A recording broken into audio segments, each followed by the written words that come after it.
doubt on that the goal was coming?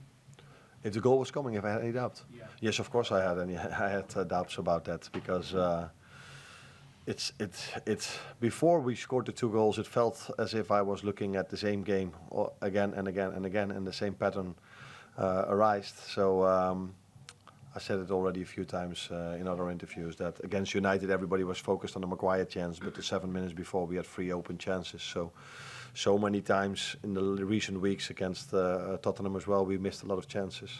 Against Forest we missed a lot. So yeah, would have been a bit surprising if I felt, okay, after all these chances missed today, we will probably score in the last 5 minutes. But the players proved me wrong again. Yeah, on that, obviously Darwin hasn't had one of his best seasons. I mean, what stands out for you about him with his perseverance or that kind of ability to keep going? I think one of you, not you, but you was not there, asked me similar things before the game about Darwin, and I didn't agree then that he's not having a good season. I think he's having a very good. He's having a good season. He scores goals. He works very hard for the team. He assists, but he's in competition with a lot of good players. So that's why he's not every single game on the pitch. But I'm very happy with him. Not only because he scored today 2 goals. That of course helps. But I'm very happy with the other performances he put in for us as well. So, I take your point about Darwin, but I mean, I think the headline before this morning was 9 goals in 11 months. So obviously for strikers it is important to score. Yeah. And you said, I think in your previous press conference about teams in low blocks, it's very difficult for him. It doesn't suit him. But those were 2 sort of poachers' goals today. Poachers' goals? Sort of in the penalty box. Yeah.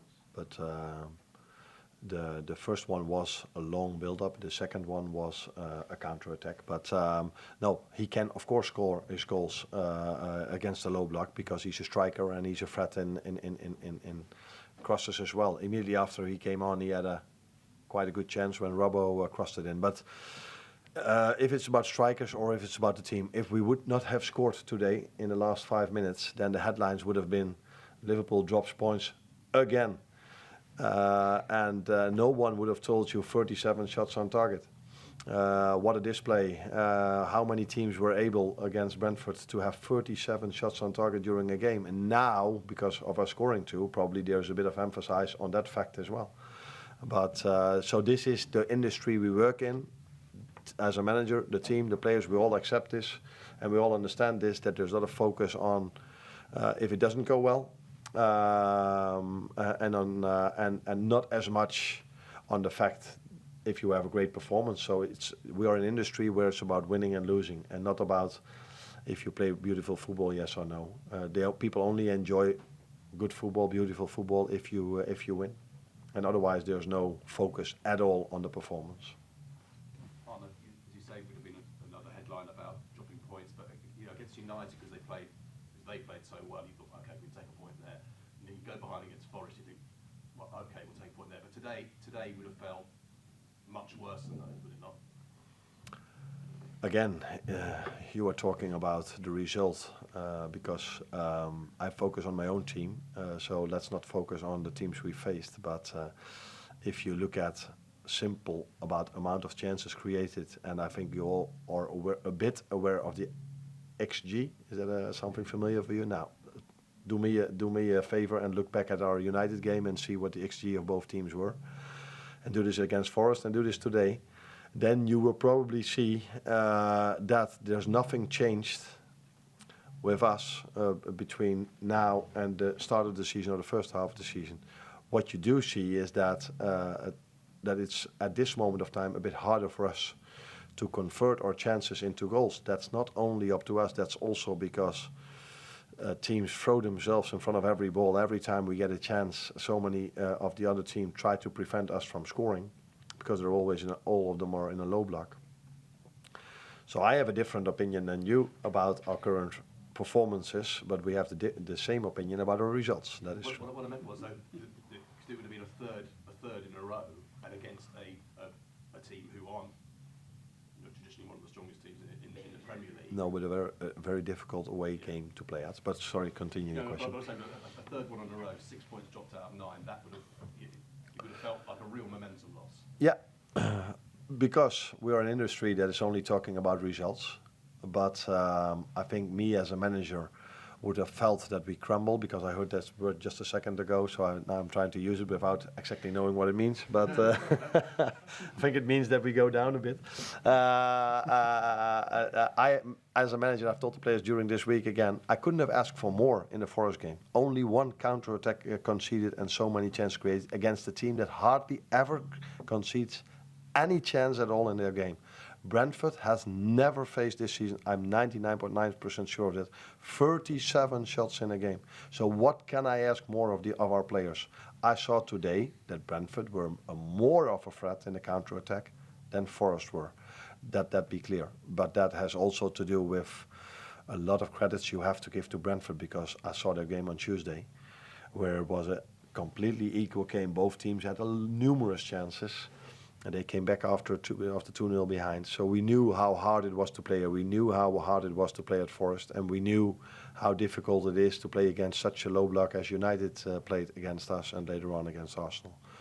So, yeah, second half of the season always more difficult to win. But I cannot ask more from these players.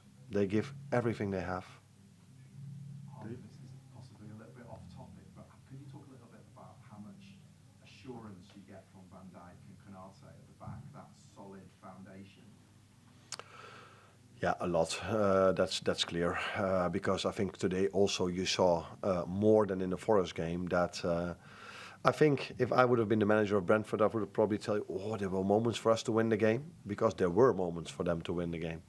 And most of those moments were defended really well by Ibu and by Virgil. So they went on in a 1v1 against them in a counter-attack, but we pushed them wide really well, which helped, of course, Alisson to save those shots. But yeah, these players, because I emphasized on that in the pre-match meeting, and Bueno likes to go to his left, and they scored a lot by going inside. So, of course, one of the reasons why we're so high in the league table is because we have two and four very good centre-backs.